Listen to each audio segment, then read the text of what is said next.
Today's the day that Emma Johnson releases her new album, An English Fantasy. And I'm so excited because on this album is my concerto, the Clarinet Concerto, which I wrote especially for Emma. And I thought I'd just say a few words about the concerto. First, though, I want to talk about Emma because I can clearly remember in my early 20s, Emma won one of the first finals of Young Musician of the Year. And I watched the series avidly. I can remember the first rounds, and I could see that she was going to win. Certainly the woodwind, though the fact she won the whole final, the whole competition, was amazing. And never in a million years did I ever think that 30 years later, whatever it is, I'd be writing a concerto for her. But I met her in person about 18 months ago and said I'd like to write a concerto. And she was thrilled and said she was making this recording. And that's how it happened. In terms of the work as a whole, I find it quite difficult to talk about because it's intensely personal to me. There were things going on in my mind which is not easy for me to divulge, but let me just try and give you a little insight into it. There were two things going on really. I wanted to write a really British concerto. And my first kind of thinking was around the Arthurian legend. So that's at work in it. The middle movement, for instance, I imagined Guinevere dancing, a most beautiful dance.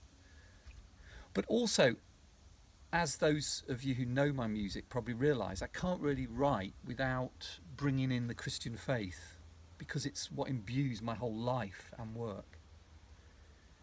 And so I would just say that in the first movement, as well as the young Arthur, I am thinking of the young Christ, because legend has it that he's, did those feet in ancient times, walk upon England's pastures green. Legend has it that Christ himself walked on England's land. And that thought in itself is amazing and is what is also behind the first movement. And while I was writing the second movement about Guinevere, I imagined the Virgin Mary dancing. Have you ever thought what an amazing thing that must have been? So that's behind the second movement. And the third movement, I was thinking of a strongly British monarch, and so I thought of Uther, Arthur's father. But to kind of complete the Christian thread, I was thinking of God the Father.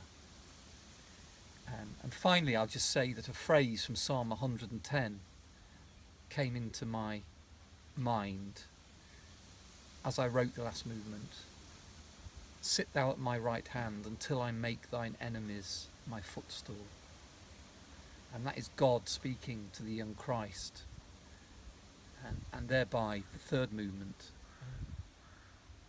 forms a kind of bookend with the first movement. So if that makes sense, all well and good. And I hope those of you who listen to the concerto from beginning to end very much enjoy it, and I hope that what I've just said enhances your enjoyment of it.